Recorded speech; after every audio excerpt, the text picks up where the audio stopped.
Hey there, I'm Chef Ani, and today I could not be any more excited about this dish. Today we are making a blueberry pie crisp. Sounds interesting, right? It's so amazing. It's the best part of a pie and the best part of a blueberry crisp put together to make absolute perfection. I love this recipe. When I make it, my family normally goes for seconds, thirds. I even had it for breakfast this morning. That's how good it is. So enough talking, let's get cooking.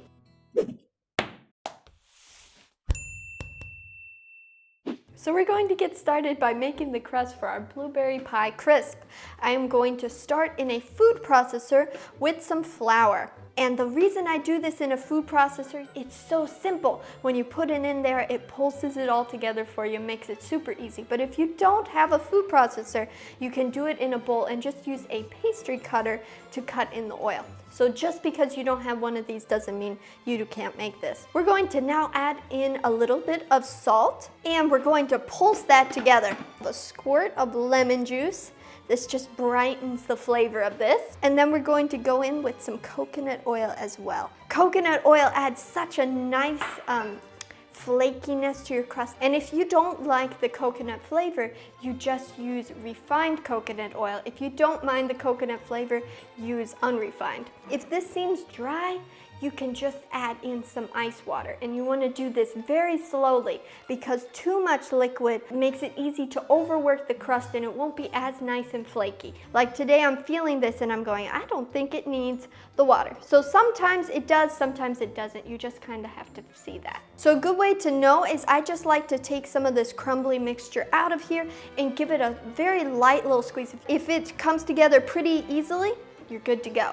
Now, I have found that the easiest way to roll out my dough is to use some saran wrap. But I know some of you don't like to use plastic, and that's okay. You can use whatever you like to make sure that the plastic is super flat. And here's the thing, if you have plastic that is folded in specific ways, then when you try to move it later, it will crack on you.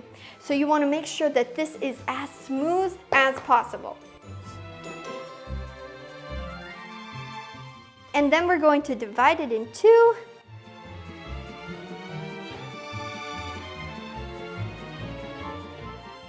And what we're actually doing for this blueberry pie crisp is we're putting a little bit of pie crust down at the bottom. So it's not going to go up the sides very much, just kind of at the bottom. Just use this saran wrap, and this is what makes it so simple. You want to just kind of loosen it off your counter, just like that, and then ta-da!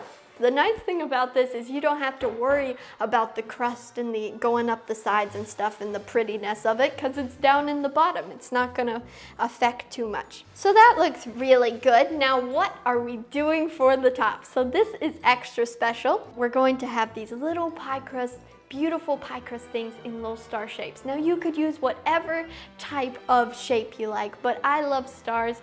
One, because this recipe is fulfilling all my blueberry dreams, so therefore we're doing stars.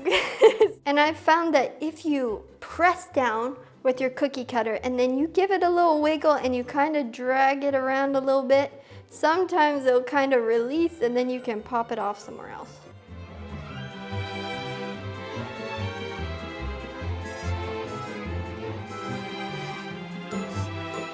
Now for our pie crust, I'm going to put a piece of parchment paper and I'm going to put some baking beans in there.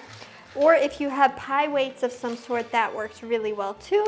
But this will just help it not to puff up so much. So I'm going to put those in there. And then we're going to pop both our crust and our little stars into the oven to bake.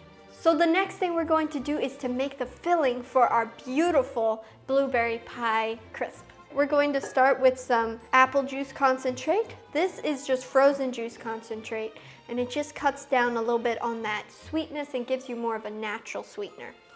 But of course, it would be a crime to live in New England and not to put in maple syrup. It's just something you have to do when you live here. But if you don't have maple syrup, that's okay. You could use agave nectar or whatever sweetener you like. But of course, I am a huge fan of maple syrup. Grew up on it and it tastes like home to me. The next thing we're going to add is some fresh lemon juice, some allspice. This gives a really nice flavor to this. And a pinch of salt. If you put just cornstarch or tapioca into this mixture, you might get lumps and clumps, and we don't want lumps and clumps, right? So we're going to put it in here with a little bit of water and then mix it. It's helpful if you do this in a little bit of a larger bowl. But because we wanted this gorgeous little bowl, please admire the bowl, because I am painstakingly going through this process of stirring this and trying not to spill. When you make it, just use a bigger bowl. It'll make your life much easier. One thing that I found is so simple about this is that you can use frozen berries and you can have them just in your freezer ready to go. Okay, so here are our blueberries. These are actually from our bushes outside. And you know, we still actually have blueberries outside right now, so we could do fresh, but there's something nice about blueberries that are frozen too. And I wanted to make sure that you know that even if you don't have fresh blueberries, you can still do this with frozen.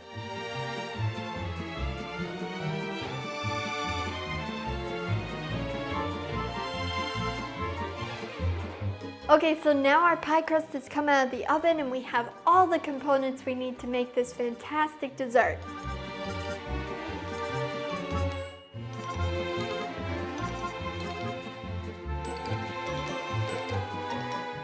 And then the cutest way to decorate this is to take all these adorable little star pie crust and place them on top. It looks just so beautiful.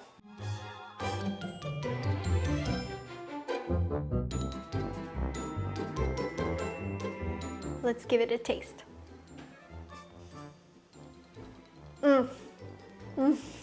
There's something just so special about this dish. I love how fresh the berries are. Like, they're not cooked out until they're almost unrecognizable. They're still have their shape and still incredibly juicy. And when you bite into this dish, you get these little bursts of flavor from the blueberries. I think it's spectacular. Plus, you have this gorgeous crust that is just so flaky and delicious. And then if you have a creamy element to go along with it, maybe some vegan ice cream or some vegan whipped cream, it really just takes it to the next level. Thank you so much for watching. You know, if you want to check out this recipe, please visit my website. I'll leave a link down below where you can get this recipe. And thank you so much for watching. If you want to subscribe, hit that subscribe button. It really does help me out. And I look forward to seeing you next Wednesday with another video.